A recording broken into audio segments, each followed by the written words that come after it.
kona mina hai kona leti samjolo no kini tobendilo nili mina hai kona leti samjolo bawo Mr. Kanana Channel, o portal de boa música. Balangoma abele changwananga mufala wako lavali ranzula ndiso mayo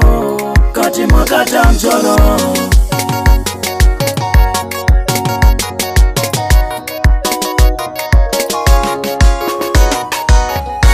nililava nyingi lava valava kaliranzula ndiso mani noshela nililava tele varila kaliranzula ndiso mani noshela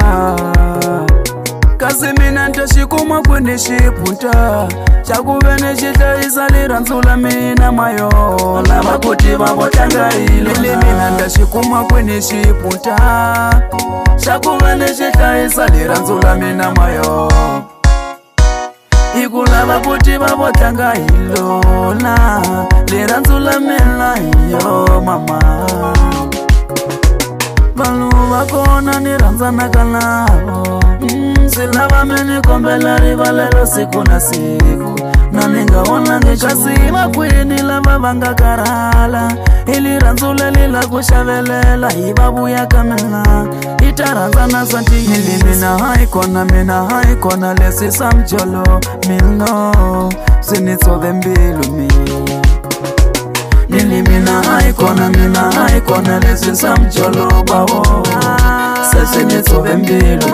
mina swi ni tsove mbilu nili mina navileli swatala anavileli munhu wa ku dyondzeka mayo no lava munhu wa ku hata hlayisa lirandzula wa tiva mele yendli wa xipeliwili mina ni lava hi loko se ya bambile ka va ka yena lava va rhandzaka hi mbili mina hayi kona leswi samjolo milno swi ni tsove mbilu nili mina hayi kona leswi samjolo bawo se swi ni tsove mbilu nili mina ntaxikuma kwini xipunta xakuva ni xihlayisa lirandzula mina mayo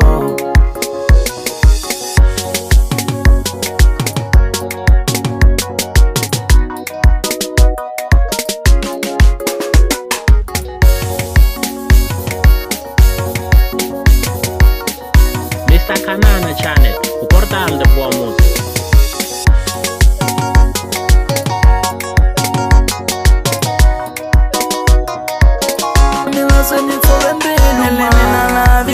Swatala anavileli munhu wa ku dyondzeka mayo no lava munhu wa ku hata hlayisa lirandzula wa tiva mele yendli wa xipeliwili mina ni lava hi loko se ya bambile ka va ka yena lava va rhandzaka hi mbili mina hayi kona leswi samjolo milno swi ni tsove mbilu nili mina hayi kona leswi samjolo bawo se swi ni tsove mbilu nili mina ntaxikuma kwini xipunta xakuva ni xihlayisa lirandzula mina mayo